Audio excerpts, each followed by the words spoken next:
Bluff City Media presents The Anthony Sain Show with your host, Anthony Sain. Now, let's get to the show.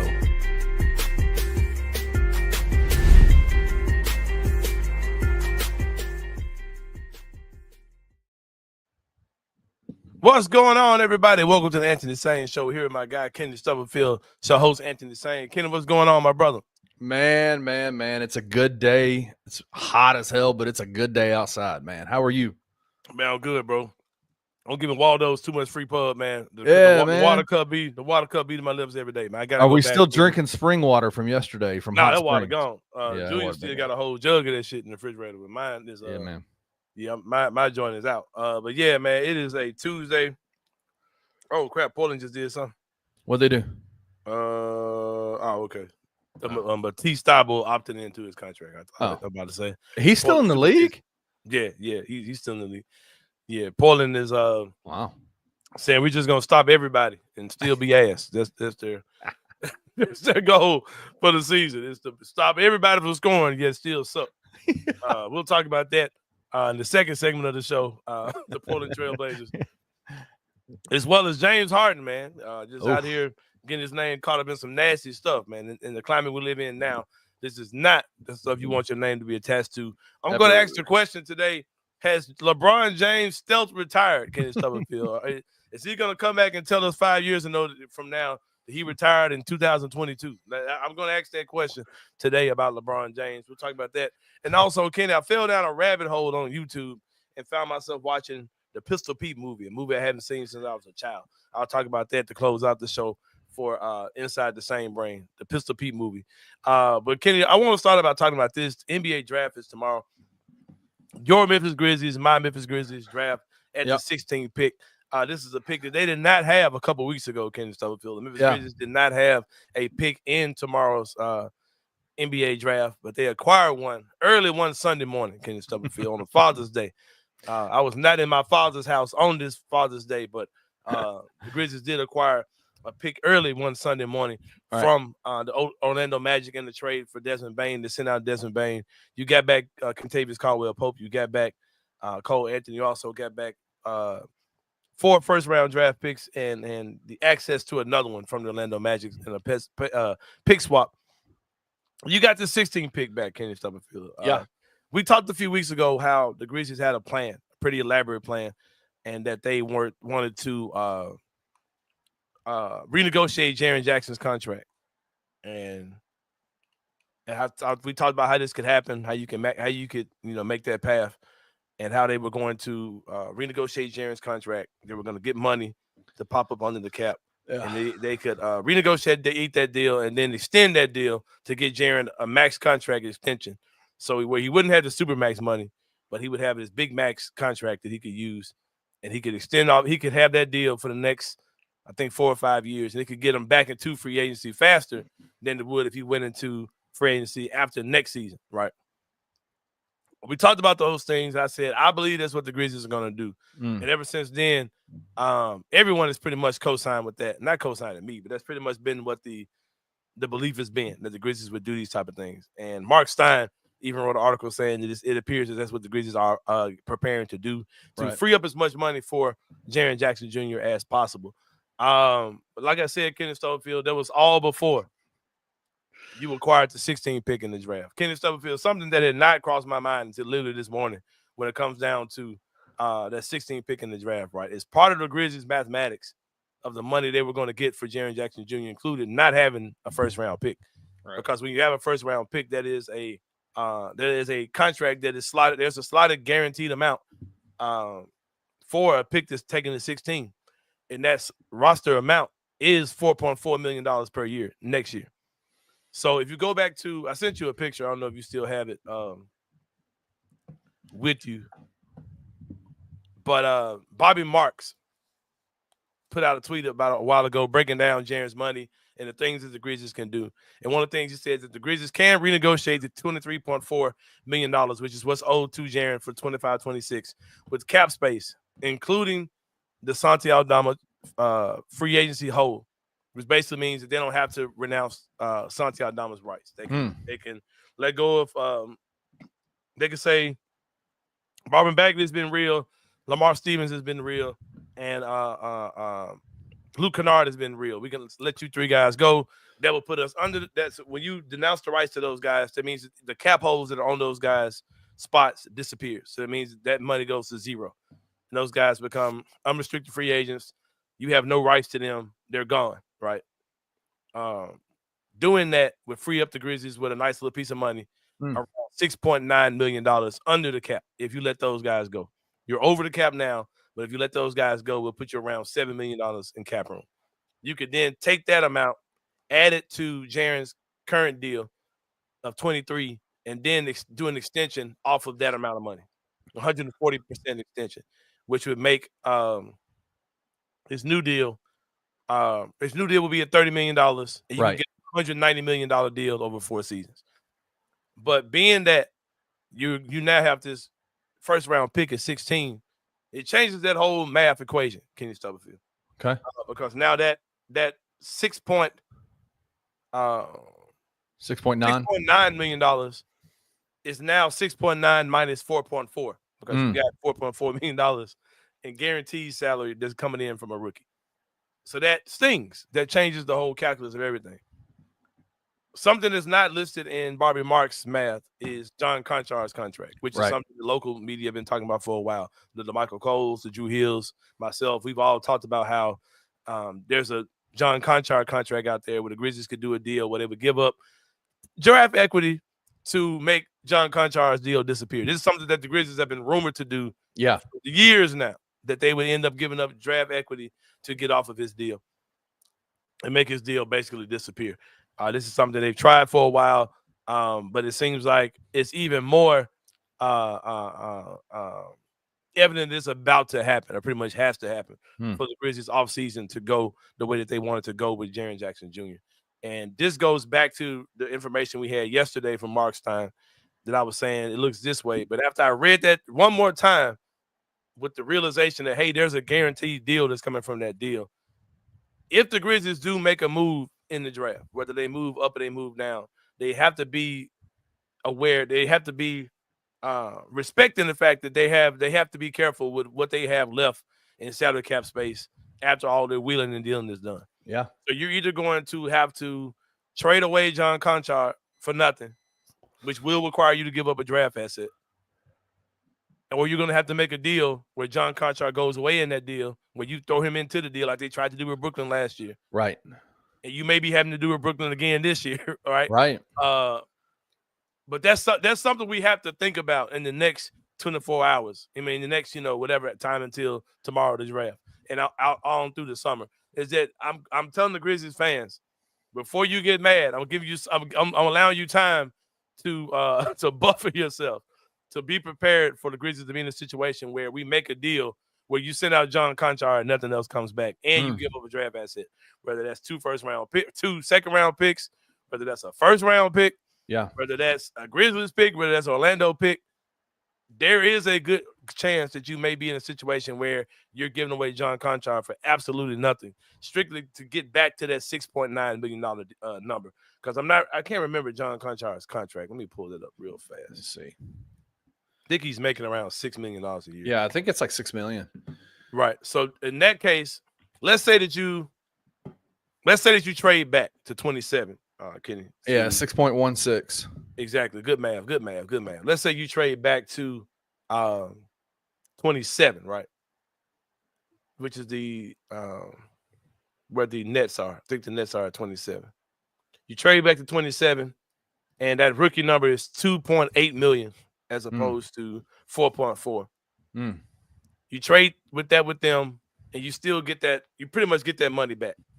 You would get rid of his deal. You could still take your draft pick at 27, and your money would pretty much be the same as far as what you're able to give Jaren. So I'm just letting people know this isn't a prediction. This isn't breaking news. But keep that in your heart of hearts and your thought of thoughts going to tomorrow's draft activities. The Grizzlies may be doing something that really doesn't make sense, but it's strictly because they have to do what they have to do to get Jaren. And then you may say, because our good friend Chris Ingram said this morning, he's like, man, it's kind of making me think, is it a better option just to wait till next year with Jaren? And I'm going to say no. No. Because with today's NBA climate, where guys' Achilles are popping like popcorn out here, right? When guys are all types of weird injuries are just happening all the time, right? I see the breaking news. Hold on 1 second though. Do you want to risk Jaren Jackson Jr. going into next season with no Desmond Bane on the team, knowing that his scoring load is probably going to have to increase, knowing that Coach Islo is probably going to do something to make Jaren have to be an even better scorer than he was last year, and possibly a better rebounder, possibly a screen setter, all these type of things. Do you want to risk Jaren Jackson Jr. getting into that Supermax conversation yet again? So with that being said, I say hell no. Right? Yeah. Yeah, I say you don't want to take that risk at all. So like I said, the Grizzlies could move up. They could move back in the draft, but just keep those options open. That one of those realities could include the Grizzlies trading backwards and basically just getting rid of that 16th pick just to get off of John Conchard's deal. I could definitely see something like that happen, and them getting a guy at 27 as opposed to 16. Now, who that guy could be, I don't know, Kenny Stubblefield. We're going to have my guy Chip Williams on tomorrow, who is that dude that can answer those questions for y'all. I'm not that guy. But just keep those things in mind. But I think I'm not opposed to, or they could trade the pick and get totally out of the first round altogether and use it as part of a deal to acquire another player. That is also an option, that they could just totally trade that pick and not have a first round pick at all. That would save the money in the cap and all those type of things. So just keep those things open as options, and moving up makes things just a little bit tighter for you as well. And I tried to see, well, could they do a KCP? No, I'm sorry. Could they do a Cole Anthony for Najee Marshall deal and save that money? They can't, because to make that deal work, they'd have to take a little bit more salary from Dallas, because Najee Marshall only makes $9 million a year as opposed to Cole Anthony makes 12. So they have to take a little bit more salary back from Dallas. So it'd be to make it even. It won't be a difference. And if I said, well, what about Herb Jones? Him and KCP, I keep saying KCP, him and Cole Anthony make pretty much even money. So you can't make the money back that way. But just keep in mind, like Mark Stein put in that report the other day, the Grizzlies are aware of the situation. That is a goal that they have to get. They have to stay within range for Jaren. But I saw we had breaking news down in the comments, Kenny Stubblefield. You got any info on that joint? Yep. Shams just tweeted out, New Orleans Pelicans are trading C.J. McCollum, Kelly Olynyk, future second-round pick to the Washington Wizards for Jordan Poole, Sadiq Bey, and the 40th pick. I'm not bad at that for, I don't know. It just seems like a bunch of dudes. Yeah. I think they both come out ass. I don't know if that affects our 2026 pick. I am kind of glad that Jordan Poole's off the list of people saying Memphis should get Jordan Poole on the team. I don't know where that came from. Oh, my God. Yeah, I think I'm really good on it, man. I don't like dudes on my team that aren't addicted to winning and are okay with just scoring a lot of points and just being absolutely bad and not really having a game that really affects winning or losing at all. In Jordan Poole, I'm good on that, man. But Jared said 2K generated trade. That's exactly what that feels. It looks like when you're playing 2K, you just look up and they just made a trade. Right. On 2K, it's like, oh, okay, all right. Got a question for you. Michael Miles asked, what's your general feeling on the roster minus the players you just listed? No Aldama, Conchar, Kennard, Stevens, and who do you think we will select? Any surprises you'd like to see? Well, I didn't say no Aldama. The math and pull it back up again. Yep. My bad. The math and what Bobby Marks is saying is that the Grizzlies would keep the rights to Santi Aldama, right? Which means they can either keep him, which I think is the most realistic thing to happen. I think the Grizzlies are just going to go sign Santi. I don't think they're going to do a sign and trade. I think those things are a lot harder to pull off than what people think. Yeah. Especially in today's NBA. So I think just having his contract to whatever deal you sign him to, especially if you can get him in around the $15 to $20 million per year deal range. If you can do something like that, you have a nice tradable contract by the deadline. Yeah, because if you remember what Mark Stein said yesterday, the phrasing he used about Santi was that they want to fend off outside interest to Santi Aldama, which to me, and maybe I'm wrong on this, sounds like they want to keep Santi on the Grizzlies team, right? No, I think what that is could be that, but I think what it is that I think they're getting sign and trade offers for Santi, but it's nothing substantial. They're getting finesse. Like it's where teams are saying we'll take him for a bad contract or for something that's not really making any sense for them. So who do I think they draft? I don't know. Bring Chip Williams in.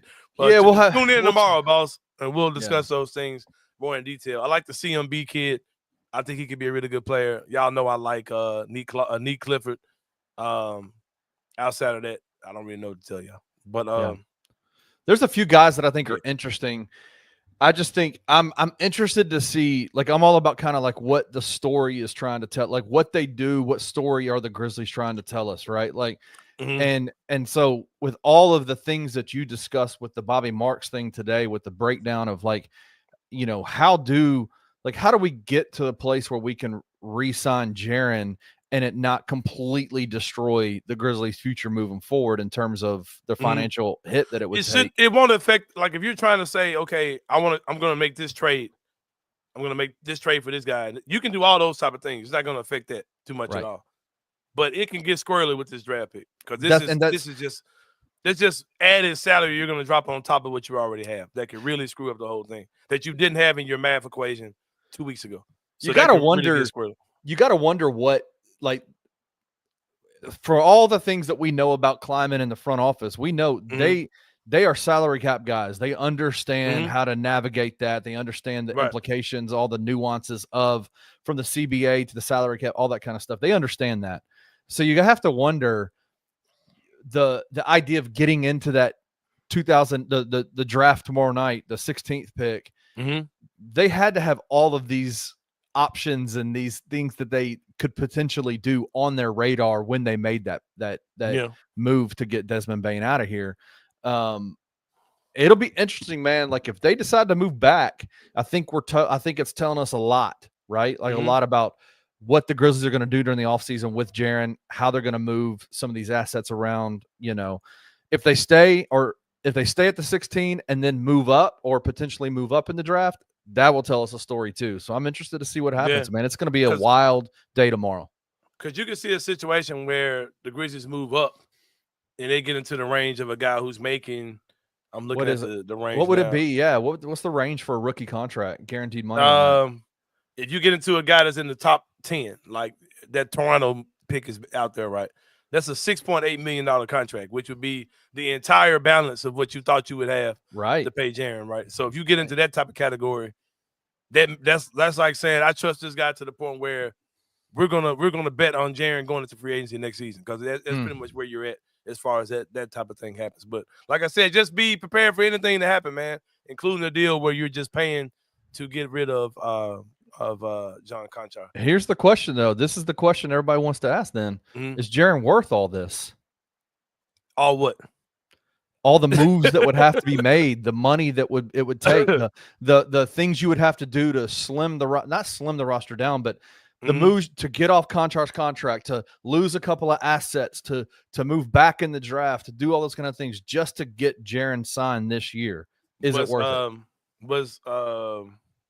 Was Lauri Markkanen worth it for Utah? Who still win the tank last year? Like, was Sabonis worth it for the Kings? Was Jonathan Isaac worth it for Orlando? These are all the things that they did to extend the last year of those guys' deal. This is the NBA, man. It's a mad problem.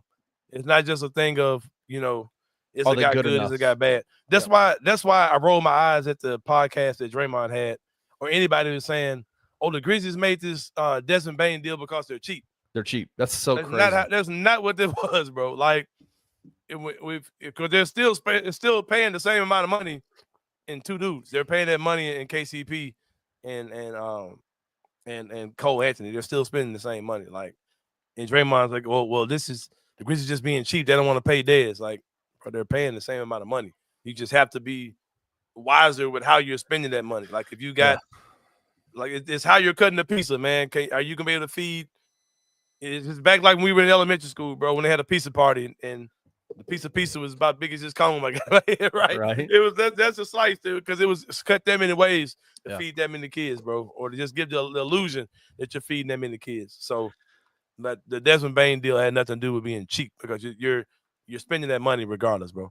It is crazy to me. I know we're going to need to get to a break, but it is crazy to me the way, like, how polarizing Jaren Jackson Jr. is to this fan base. And it's so insane, bro, because I day one Grizzly fan here, bro. Day zero Grizzly. Day zero. Here. Day zero. And I remember these same conversations about Pau Gasol, who went on to be probably the most skilled big in his era, right? And multi-time NBA world champion. And I guarantee you, all these people who are knocking Jaren now, these national guys, will do an about face when if he goes and plays with their favorite team. The way that we describe a NBA player, a 25-year-old NBA player whose resume includes 2-time All-Star, Defensive Player of the Year, one of the highest point per game averages in franchise history, because it wouldn't have been a lot of dudes who averaged 20 points a game for a season for the Grizzlies. And it used to be the thing where, because the knock used to be, oh, he says he's hurt all the time. Your best ability is availability. Now he's a freaking Iron Man. He don't miss games at all. Yeah. And it's like that narrative's gone. And then, they knock him for the rebound. Cool, you knock him for the rebound. Let Jaren go give you what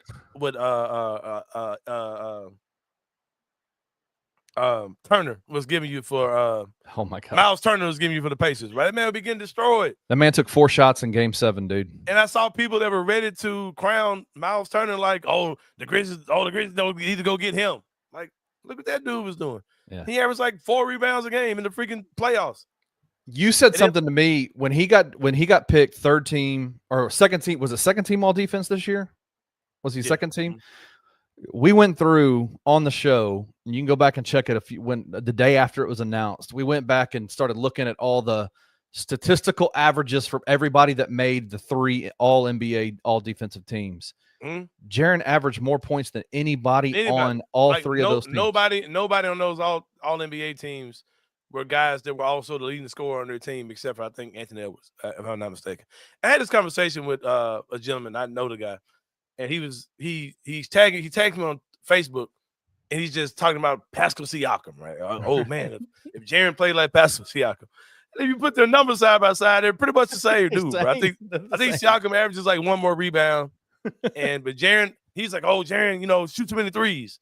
I'm like, bro, Jaren's like, I'm looking at their stats, right? Jaren takes 1 more 3 per game than he does, less than 1 3 per game. And Jaren don't score he don't take the ball down low. He don't score in the paint. I'm like, Jaren actually scores more in the paint than he does, right?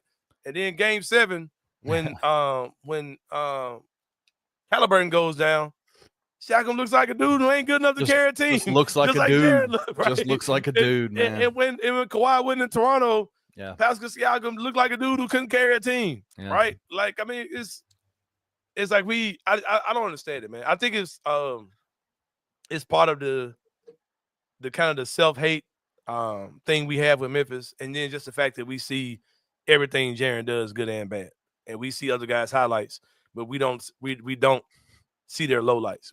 But we see everything. We see the B-roll, right?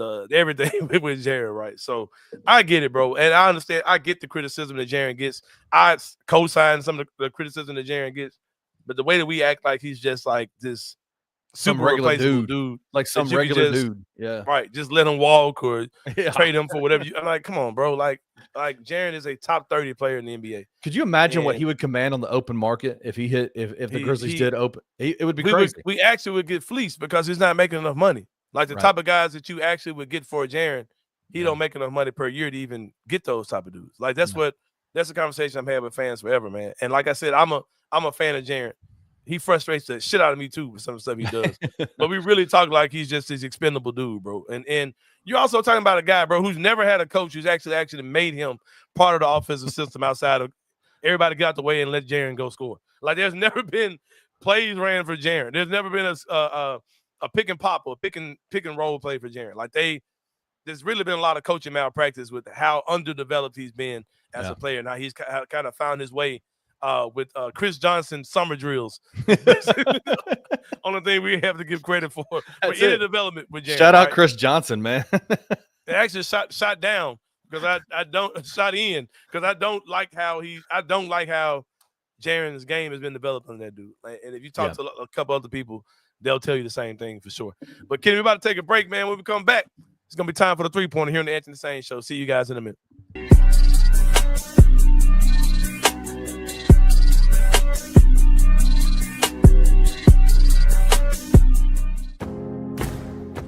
Looking for an alternative to alcohol or conventional medicine? Check out Ounce of Hope, a Memphis-based dispensary with 2 local stores in the Sanderland Center and on South Cooper Street. You can get all the products you need in a location convenient to you. Each store offers an intentional shopping experience with dedicated bud tenders to answer all of your questions, from product selection and mushroom blends to our personal favorite, the Delta 9 seltzers. You gotta try the Peach Buzz. Try Ounce of Hope at either one of their 2 Memphis stores or at www.ounceofhope.com for convenient products shipped right to your door. Use the promo code Bluff City for 15% off any order, excluding sale items. Cannot be used in conjunction with other promotions or discounts. One use per customer.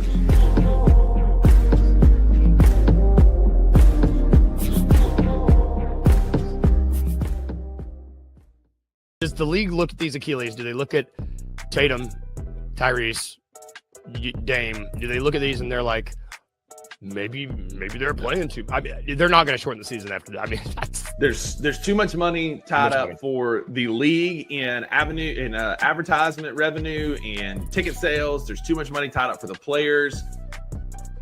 For all of our advancements in sports nutrition and taking care of your body and that sort of stuff. Like, at the end of the day, it's human tissue, right? And it's going to tear, it's going to break. For ankle sprains, that's easier to say because it's a lateral movement and a shoe will kind of hold and support some of that lateral movement. This is a true up and down, jump and catch. It's hard to stabilize that with a shoe or taping or a brace. I do think there needs to be, similar to a concussion almost, if they can have an Achilles tendon protocol that you have to be able to check so many boxes and have you don't go back in pain and this until you go back in. I think something like that is coming. Tune into The Daily Grind with your host, Lute Hatmaker, every Monday through Friday at 7:30 a.m. live on the Bluff City Media YouTube channel. In the heart of the Highland Strip for 27 years, Trilogy Tattoo has helped tell stories for Memphians for generations. Located at 530 South Highland, Richie and his team are waiting to help you tell yours. From tattoos to piercings, your body art should be as unique as you are. Voted a Memphis Flyer top 3 tattoo shop in the city of Memphis since day one. Your story will be safe here at Trilogy Tattoo. Open 7 days a week, Monday through Saturday, 11 to 11, and 3 to 11 on Sundays. They have convenient times waiting on you. Let Trilogy Tattoo help you tell your story.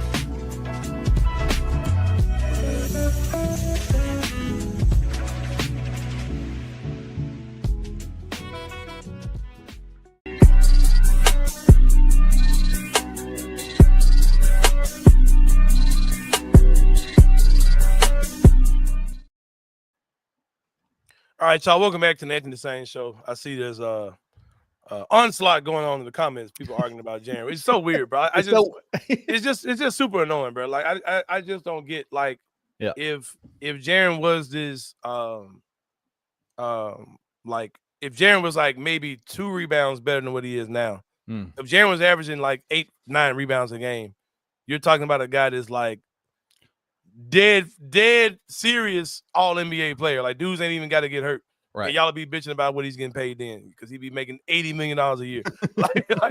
y'all be bitching about that too, bro. It's he's a flawed player. He's a very flawed player. That puts him into probably 90% of the NBA. I just don't understand the level of just weirdness about Jaren, bro. It is wild. I'm reading some of the comments. About Jaren is crazy. And you're talking about a dude who's 25.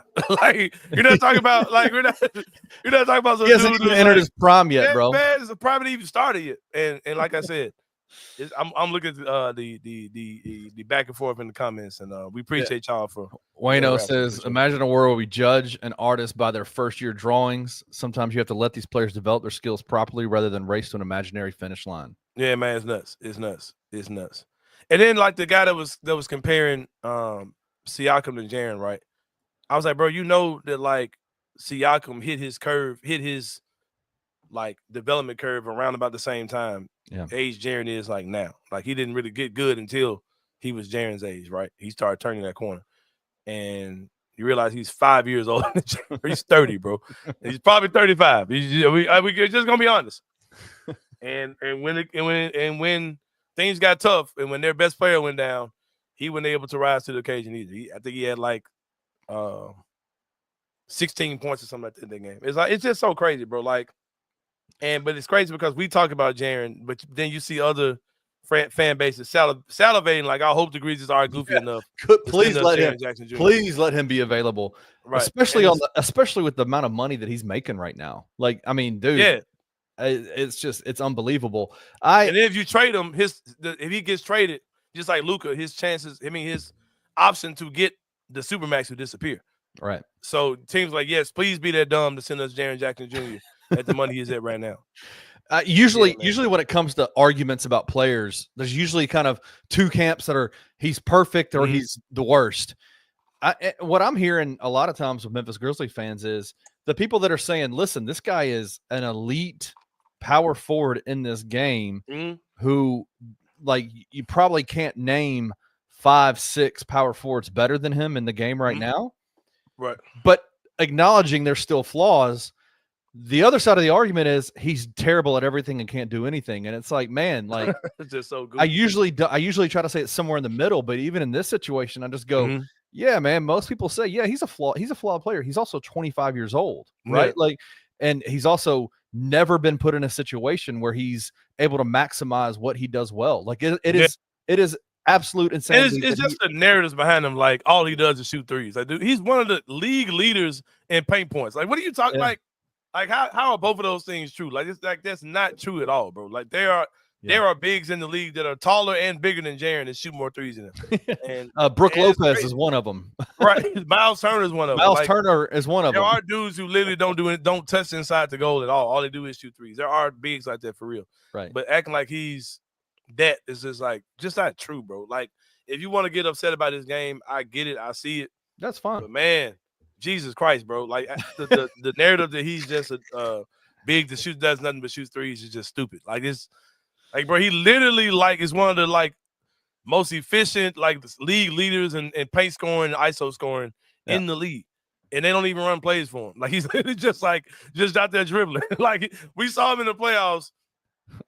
Don't nobody on the team know how to make a post pass. So Jaren's dribbling the ball to the post to score. Like, this is the stuff that they do, bro. But he's doing. But yeah, and I hear you, D-Pain. Most fan bases haven't seen Grizz play, but just look at the numbers. It's Grizz. And I'll say you also don't watch enough of the league, D-Pain. Like, you don't. There's no way you can act like Jaren is just some ass player, but you actually watch the rest of the league. Like, there's no if you watch. Guys like Miles Turner, like I said, are up for a contract this year. And there are people who are saying, like, do the Pacers need to pay him the max? And he's not nearly the level of player that Jaren is.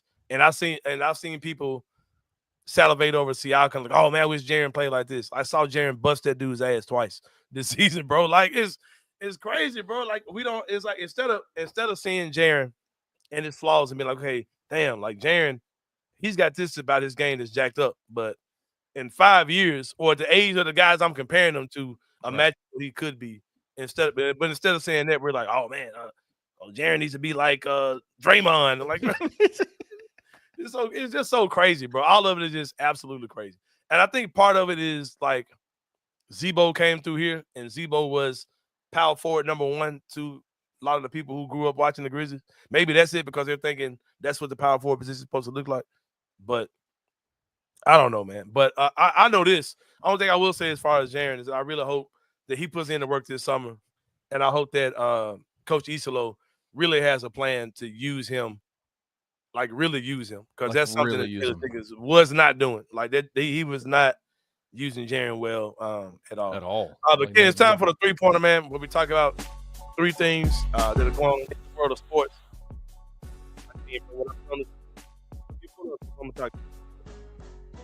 Your mic coming in and out. Let me hear you.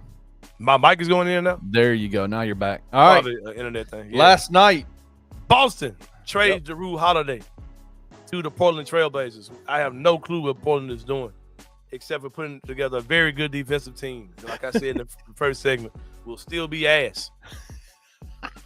Don't know what. I don't know, man. If I'm gonna be ass, I'm gonna be ass and get a fire ass draft pick. I'm not gonna be ass for the sake of being ass, bro. But yeah, but you know what happens? You know how this happens? You know how you get into this purgatory that Portland's in? How's that? when you trade Damian Lillard just because. You remember this is what people want the Grizzlies to do. Hey, trade Ja because he'll never get healthy. He's doing grenade celebrations. You trade your legendary player, you don't get equal return back, and now you're just kind of stuck with a bunch of guys that really aren't good. What are you gonna do? You drafted.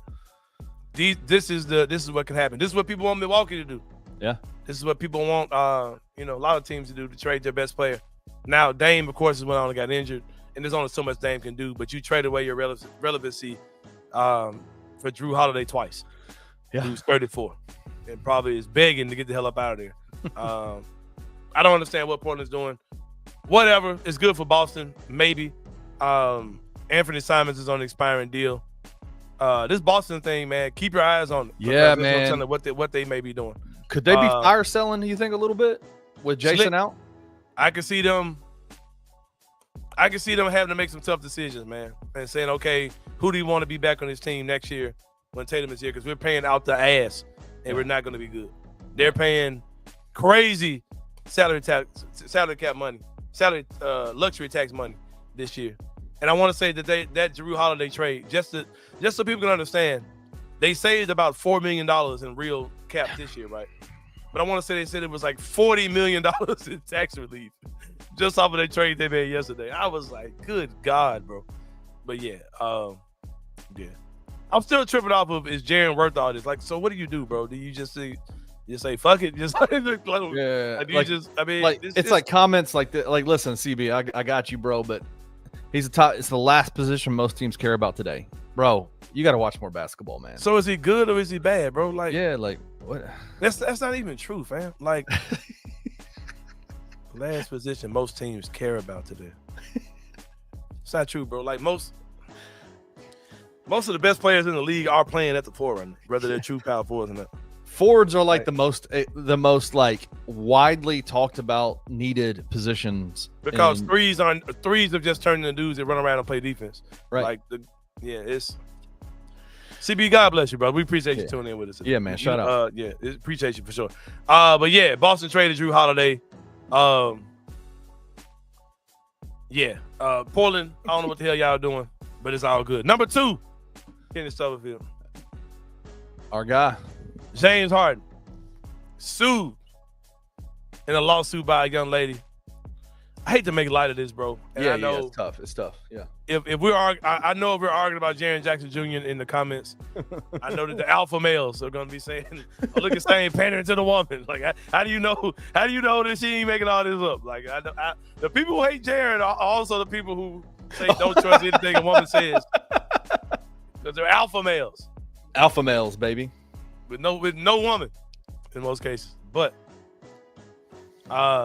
hey, get those comments off the screen, bro. I gotta get them off the screen, bro. They wasted years of Dame, but the Grizzlies are wasting their players now.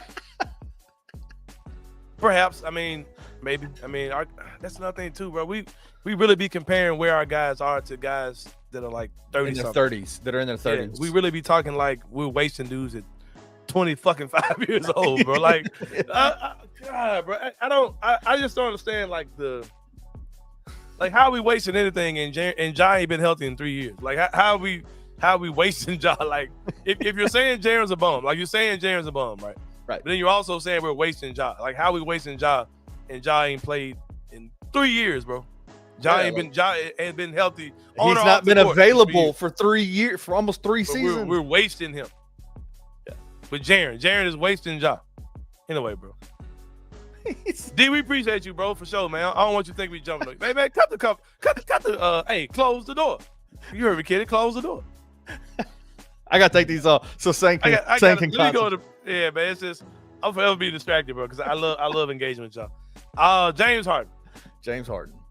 I hate to come off the guy that's pandering to women, but in these type of situations, I'm not gonna be the dumbass who's gonna be out here talking about.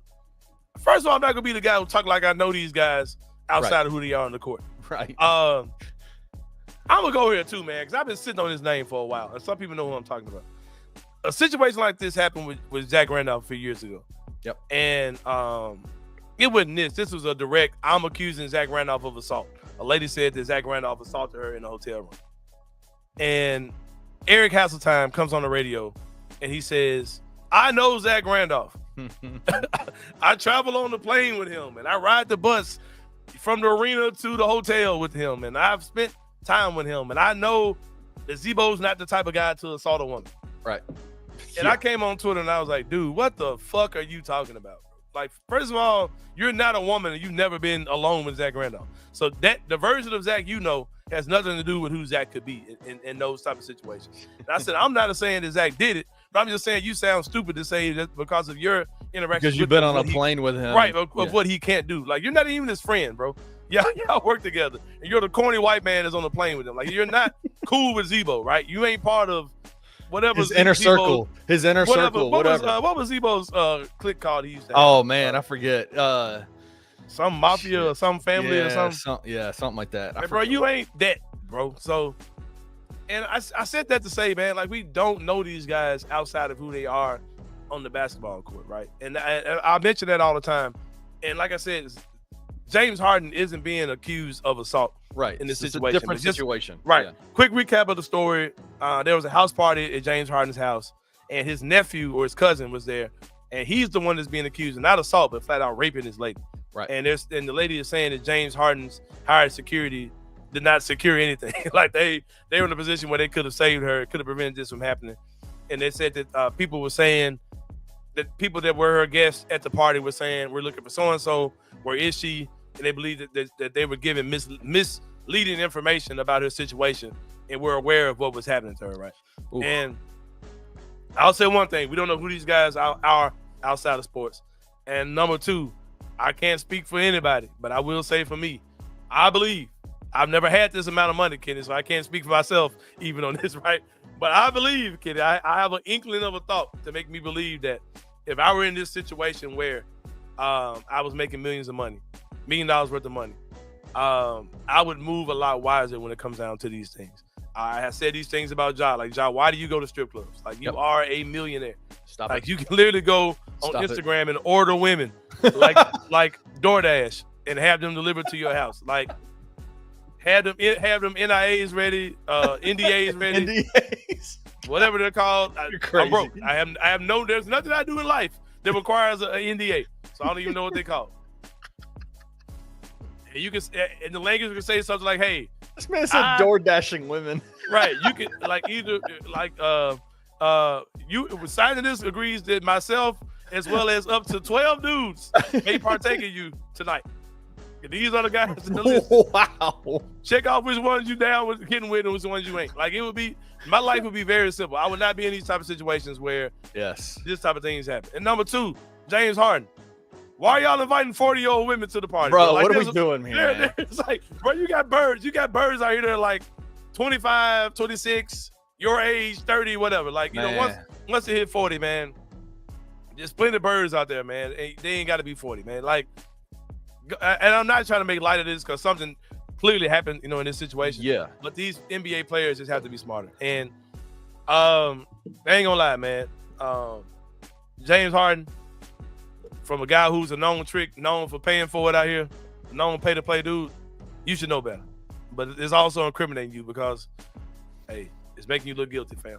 But this is a civil case. This isn't a thing where James Harden is preparing to go to jail. This lady is, I think, suing up to like $100,000, which I thought was crazy. I thought for sure she was going to be suing for millions, like, for sure. But there's more going to come out to this, of course. But James Harden got to be smarter. It's just a real stupid situation to be a part of. And we said the R word on here, and I hope, and it's probably going to be probably demonetize this video too. But hey, we ain't messed up like that. We just be throwing out videos for free. Whatever, bro. Hey, whatever, bro. Whatever. It happens, bro. But yeah, I should not have said the R word. But here we are. Number 3, Kenny Stubblefield. I had to ask you, like, what are you talking about with this? And this could have went, I could have swapped out inside the same brain. Yeah, this is the glaucoma medicine topic right here. I have a theory, Kenny Stubblefield, that LeBron James is already retired. He just ain't told nobody. Bro, there's no way. When you hear LeBron James get interviewed by anybody, like this guy comes on what's the guy on ESPN, the white guy that's on wrestling? On wrestling? I don't watch this stuff. Oh, Pat McAfee. Pat McAfee, right? He comes on Pat McAfee's show. He's like, yeah, the draft is fake, and he's like saying all just going off, bro. Just like just clearing the whole. He's talking about the draft lottery. He's talking about the draft lottery. Yeah, he said the draft lottery is fake, and yeah. What else was he talking about? He says Giannis would have scored 80 in the 70s, and like just saying all kind of stuff, right? Just saying what he want to say, and he's like on the stage with Giannis and not Giannis, Wemby, and yeah, he's interviewing with Steve Nash, and I'm like, bro, like, and then like he loses in the playoffs. Yeah, nothing crazy to say in the press conference. Nothing like I'll be back or this is unacceptable and nothing like that. He hugs Anthony Edwards. All right, go on, finish the deal, big bro, go on. Like, no, looking like he gave a damn about losing. Okay, I don't think LeBron cares about winning anything at all, bro. I think he wants to have fun. I think he had playing with Luka on his checklist, so he made that trade happen. I don't really think he cares, bro. I don't think LeBron cares at all. He seems to be enjoying. I'm going to make a prediction right now, bro. How old is LeBron right now? 40? 39, 40, yeah. LeBron's going to play until he's 45 years old. He's going to play 5 more years in the NBA. And he's going to just coast. This game is just not like minimally declining right now. He's still a perimeter player. LeBron James is 40 years old and he's still not playing like a big. I remember watching Prime LeBron, and I put a tweet out and said, how unfortunate it's going to be that LeBron's athleticism is going to decline and he's going to become Magic Johnson. like he's still a wing. He's still playing on the perimeter. Like I was saying at one time that okay, LeBron's eventually going to become like a big. He's going to be setting screens. He's going to be out there setting screens, getting rebounds, playing in the post, and he's going to have an old man game. He ain't started doing that yet, bro. Yeah. And he's probably got 4 or 5 years he can milk just off of doing that. Yep. Like I said, I think LeBron retired a few years ago, and he's just gonna finesse his way through the league, be an ambassador for the game, mentor the young guys, be on Team USA, but they really just playing, just kind of out there. I'm telling you, bro. I think LeBron retired. The last year he lost to Denver, I think he said, "Fuck it." I think LeBron's been done for a while. Is there a person in the history of the NBA that could even do what he's doing? Well, but also potentially care more about having those like send off, like every road game that he goes on in a season, like montages to him, visiting teams, give him a present, say goodbye to him. Like, LeBron's clearly that dude. Like he's going to like absolutely take full advantage of that, right? Like Paul Pierce a few years ago announced his retirement at the beginning of the season, played the rest of the year, and everybody sent him off like, "Oh, thank you, Paul Pierce. Here's a jersey. We're bring Dirk Nowitzki." Yeah. Except for Draymond. Draymond said they don't love you like that, bro. Mm. I have a feeling LeBron is gonna milk this like nothing else ever. Where all is he go? He's gonna have something to say about every city. Every city. I used to do this when I was 17. I played here. Hey, oh man, Memphis, man. Oh man. Talking about wars. You talking about wars? Tebow, Tony, Mark. Oh man, the fans, the barbecue, rendezvous. He's going. Anybody want to talk to him? He's gonna do something awesome about every city in the league. He's gonna pander to everybody. That man is gonna have a story about every single city in the league, bro. He's gonna be 50 still in the league. Man, that dude is gonna like, and Wemby was like, dude, I may retire before you retire. For real. Like, 100%. Yeah, but anyway, man. No, that's it. That's it right here. That's it. That's it. We're about to take a break, man. When we come back inside the same brain, we're gonna wrap this joint up in a minute. We'll see you guys very soon.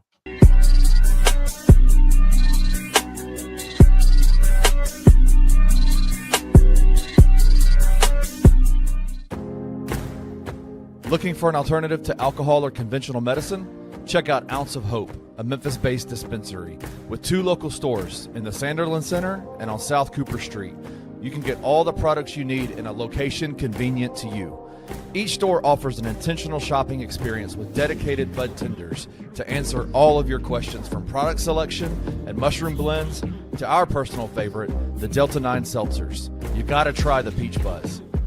Try Ounce of Hope at either one of their 2 Memphis stores or at www.ounceofhope.com for convenient product shipped right to your door. Use the promo code BluffCity for 15% off any order, excluding sale items. Cannot be used in conjunction with other promotions or discounts. One use per customer.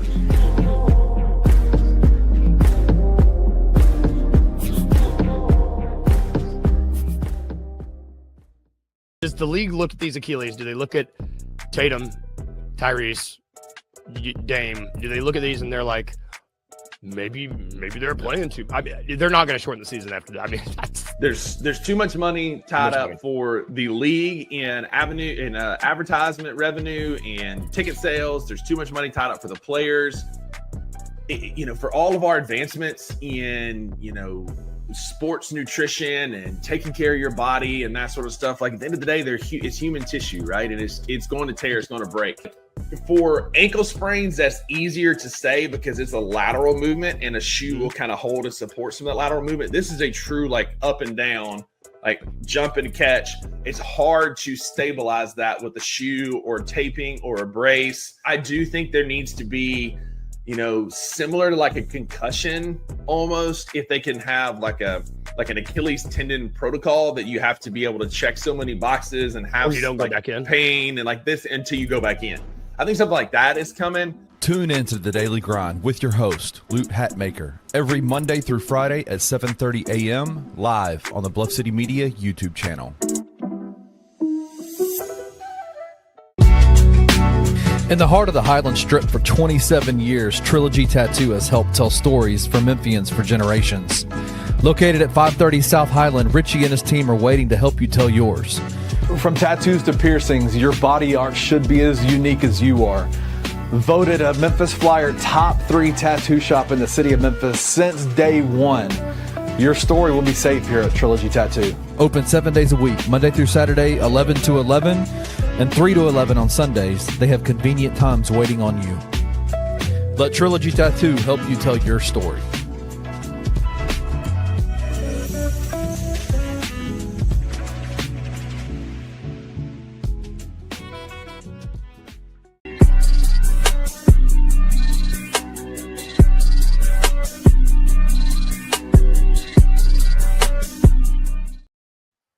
All right, y'all. I'm sitting up here watching. Welcome back to Anthony Sain Show. I'm watching the parade for the Thunder. See, like they had that joint super fast too. Bro. Yeah, they did. They had it quick.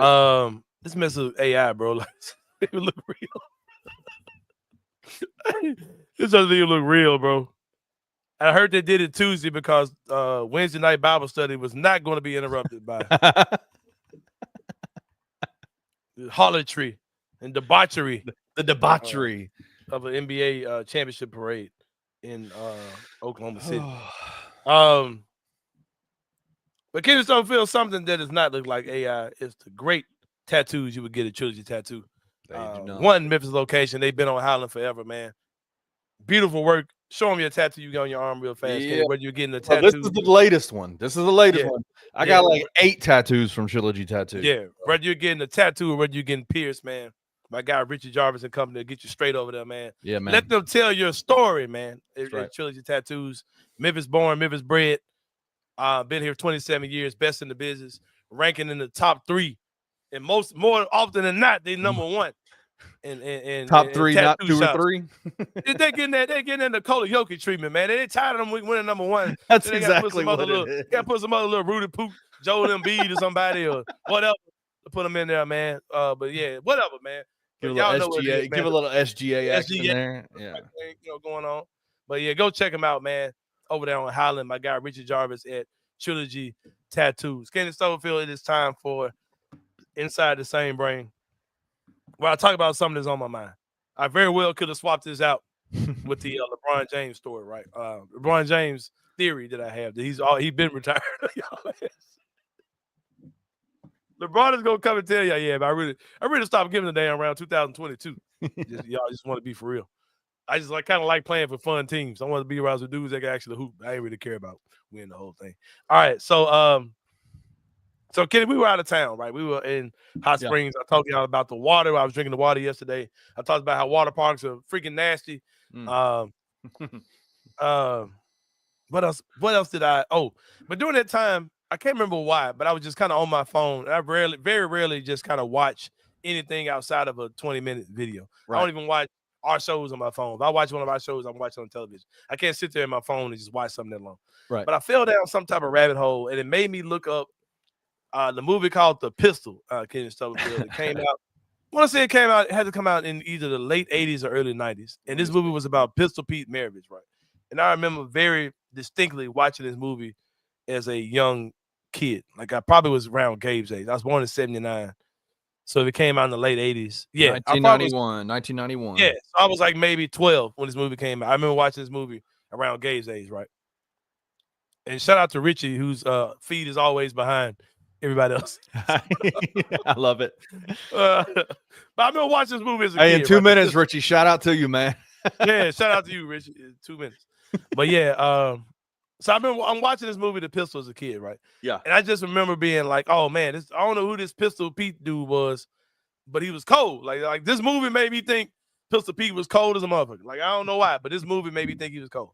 And I remember all my life, like, man, Pistol Pete was a cold ass white boy. He really brought all the flair to the game. Like he really ushered a lot of things that, you know, like what we call street ball. Like he was that dude, right? Yeah. And that's facts. Like that's what he did. Led the NCAA in scoring, greatest career scoring in college basketball history. A record that will never be broken simply because nobody's going to play 4 years. Well, that ain't true. This NIL shit might put this shit. No, not a dude who's making them kind of buckets, though. Dude was averaging like 40 points a game in college. Yeah, that's true. That's true. Yeah, and so was that before or after the 3-point line was put in place? That was before, there right? were no threes. He was scoring. It's crazy. It's crazy. That man was looking like an alien. But so he went on to have this career, right? Like to be the Pistol Pete Maravich, right? So so I'm watching the movie again as an adult, right? And I'm noticing things in the movie I did not remember, bro. I did not remember these things at all as a kid, right? Hold on, bro. Let me send this check real fast. Yeah, I saw growing up how I grew up. I heard about Pistol Pete Maravich from the Focus on the Family group, man, because that's what he got really involved with those guys. He was actually with them when he died. Had the heart attack. Right. He was filming something with James Dobson and the Focus on the Family guys. Anyway, so I'm watching the movie, right? Man, for one, shout out to the kid who played Pistol Pete, right? But nothing that was happening in this movie made me think Pistol Pete could hoop. Like nothing about this movie made me think he actually was hooping like that. Like they did not make a good attempt to show you that he was a hooper. Yeah. Like one, he was like, I was a short, scrawny kid. I was like they had him being like somebody was like 5'2", and they were playing extremely slow, bro. Yeah. They were walking the ball up court. And they kept running the play that they kept showing. They were running the same exact play that was getting Pistol Pete a corner mid-range jumper open, and like they kept running this like it was the exact. Or it got some guy. It was whatever play they ran, it kept getting somebody popped out for a corner shot open. It was like they just kept running the same play, and he was not looking cold at all. Like he did not look cold. So, he walked out of class one day. He skipped class and he went to the gym and was shooting basketball. The high school coach saw him and was like, son, what you doing? Like, aren't you like Bubba Maravich's, whatever piece Maravich's dad was? He was a player too. He said, you're the Maravich kid, right? He's like, I see you like basketball and why don't you come try out for the team? So he makes the team and he's an 8th grader, right? Right. He's in the 8th grade. He's on the team, but he don't play. But he's kind of he plays hard in practice, and he kind of gets guys amped up because he's going hard. He's not gonna let you go ass on him, right? Like you gotta play hard to get him in practice. He's like a practice player. So he ends up getting a chance to play, and he does like they're down 1, and he's got the ball, and he throws his no-look pass and hits the best player on the team in the face. His nose is bleeding. They lose the game because he throws the bad pass. And so a couple games. So it shows his montage where like at that he said I hated to lose, and from that point on I was just dead focused on making the team, staying on the team, and earning respect to these guys and being good. So he does like this Rocky montage of him like going through the neighborhood, dribbling, doing all these drills. And he goes and he plays. He's out there playing one-on-one with this black kid who's way taller than him. He's playing one-on-one with this black kid. Nothing really crazy, just playing basketball. Nothing really. The guy doesn't look super athletic. He's playing against just some black kid who looks like to be older than him, right? And of course, this is back there making movies with 30-year-olds who are playing high schools. Right? Yeah. So he's out there playing, and he's out there playing with the black dude. This lasts like 10 seconds. And then the dad, Memphis Sr., comes and confronts the coach of the team. He's like, look, Bill or whatever, like I ain't trying to tell you how to run your program, but you know my kid can play. Why isn't he playing? I'm telling you that my kid's the future, and I'm telling you he's the future. He's the future of basketball. My kid's the future of basketball. And the coach is like, Butch or whatever. I said 10 names for Memphis' dad.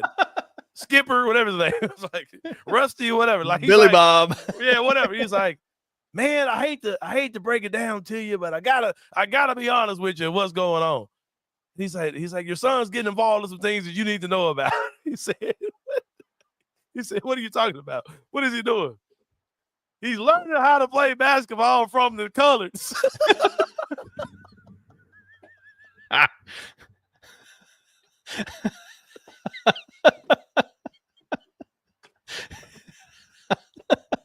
Oh my God.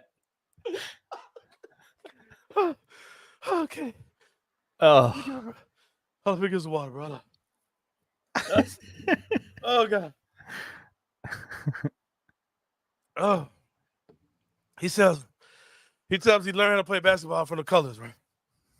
So his dad's like, what do you mean? Like, what do you and like the way he set it up, man, it was like he's on drugs or or something just crazy. He's playing that Negro ball and this circus ball, whatever. So, oh man. So,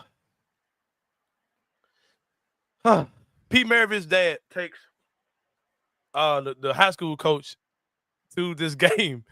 It's supposed to be the future. And they go into this gym that's the black school in town. Like this. Right.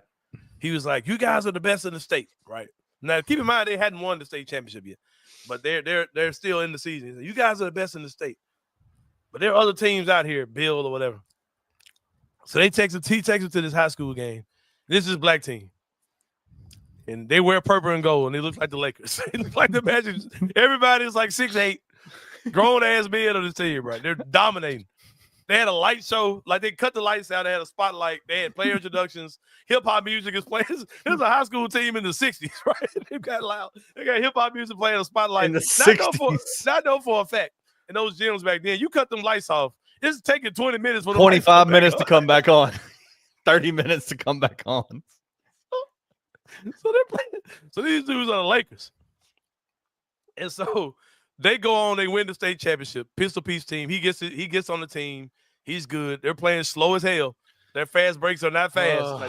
Like he does not look cold at all. And so they play. They come in and Pistol Pete's dad comes into the locker room and says, you guys missing the future of basketball. These guys are the future of basketball. And my son is the guy that can be the transition from now to the future, right? So he's like, if you guys are who you say you are, you guys aren't yellow belly cowards. You'll play Cleveland or whatever the school is. You'll play them Monday at 7:30 in an unsanctioned game. You'll play this black team, right? Oh my I'm like, God. man, these white boys about to get their ass destroyed. So they all were down for it, and the coach is like, yeah, you're right, and you won me over. And he said, you guys, I can't make you guys play an unsanctioned game, but if you're not cowards, you'll be here Monday at 7:30. So the coach's son is an asshole, right? The coach's son, like, is really mean to Pistol Pete the entire time, and he's racist as shit. So he's like, I'm not playing against those monkeys, and I'm not playing against those colors. And he's just saying just some of the worst words about black people you can say, right? So now keep in mind, this is a Pistol Pete movie. With 60% of the movie, the subplot is about the black basketball players, right? So Pistol Pete, like the players invite Pete to come out to like some post game party they have, and Pistol Pete is like dancing with the star player's girlfriend, and the star player confronts him, and he's like, "I'm not, you're a clown, and nobody wants to see you. We're tired of your circus act, and I'm not playing against any monkeys in the circus or something like that." And Pistol Pete's like, "Man, play me 1-on-1. If I beat you, we play the black team, and that's just it." So Pistol Pete plays this kid 1-on-1. He beats him, and the kid's like, "I still ain't playing. I still ain't playing against those, whatever, right?" So everybody in the neighborhood comes to this gym and tells them, "No, we're gonna play, and whatever, right?" So they're standing up for Pete. So here comes the game. They're playing against his team, and the coach is like, "They've got 3 boys scoring 20-something points a game. Everybody can shoot. Everybody can dunk. They're fast. They're athletic. We can beat them, though. We can beat them." So they play the game. At halftime, they're down like 30. Like, this is the freaking Globetrotters. They're beating the hell out of them. Black team's beating the hell out of them. This white kid, who ain't as good as Pistol Pete, he says, "All right, guys, I apologize. I've been an asshole the whole season. Let's go out there and beat these guys." So they show the second half, game. But you don't really see how the comeback happens, but you see that they're down 1. All of a sudden, they're down 1. And they show highlights of the black team still scoring, still looking like the Lakers, right? But now, all of a sudden, this white, unathletic, garbage-ass team is all of a sudden, they're down 1. So the Pistol Pete's got the ball. I want to say he gets a steal maybe or something happens. He pulls his long-ass 3 from like half court at the buzzer, splashes it. Now, it's in the air. I'm like, I know for a fact that I'm not about to sit here and watch these people make this dude the hero. And basically, he got his game from literally watching black kids. But black people weren't allowed to do this. Black kids weren't allowed to, one, play with these kids because this is in the middle of segregation. And they weren't allowed to play in the NBA. I'm like, I know y'all not about to tell me the story of how Pistol Pete, Elvis Presley, black basketball. No. Right. So, yeah. So this shot's in the air. I'm like, that shit better not go in, bro. Y'all better lose. The shot goes in. I'm pissed. I'm mad at this point. Like, bro, I can't believe I watched this as a kid and was okay with it. He makes the shot. Then the ref comes in. No basket. No basket. It was after the buzzer. So they're getting mad. The coaches get mad. "Oh, we beat those boys. We're the best. We're the best in the state. I don't care what you say. We beat those boys." Right? And so then Pistol Pete's on the ground crying. All the black players, they start a chant. Pistol, like they're hyping them up. Like they're hyping them up? I'm like, bro, get the fuck out of here with this movie, bro. Because I'm like, if that game happened in real life, y'all lost by 40. Y'all did not come back and lose by 1. That team was cold as shit. And I know that y'all did not beat them, bro. My God. Well, yeah, go check that movie out, man. Go check it out. The Pistol Pete story. Might I recommend putting this portion of the show on while, like, turn the sound off the Pistol movie. Just play this. And just play this while you watch that entire sequence in the movie. Because Rusty, I got something to tell you. Sit down for this one. Your son's been playing with the Negroes. I got something to tell you. He's doing the unthinkable. He was cold as shit. Just about stealing shit from black players. Hey, Pistol Pete Maravich, man. It went on the average 40. Solving race relations. It went on the average 40 points a game playing with white people. Solving race relations. One basketball dribble at a time.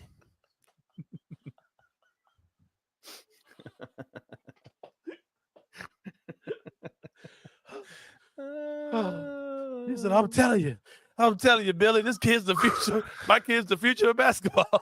No, the black kids are. Yeah. Oh, that's so funny, man. That's so funny. I'm grateful that Pete Maravich was able to carry the weight of being black for all black people when we couldn't be black people in the NBA. I'm good now, man. But I feel go watch that. It's free on YouTube. You can watch it on YouTube. It's free. Yeah, good shit. The Pistol Pete Maravich story. With 60% of the movie was how good this black high school was. Right, we got to beat this black team to really be the true champions. Which is also that movie also became the plot of Bring It On, like the cheerleader movie. Like it's the same story. Oh, man. Better go. For Kenny Summerfield. This is Anthony Sain. See y'all tomorrow, man, on the Anthony Sain Show. See y'all next time. Thank you for listening to the Anthony Sain Show. If you enjoyed this episode, leave a rating and a review wherever you download your podcasts. Also, like and subscribe to Bluff City Media's YouTube page. For comprehensive coverage of Memphis sports, head over to www.bluffcitymedia.co and find out how you can become an insider. We will see you back here next week.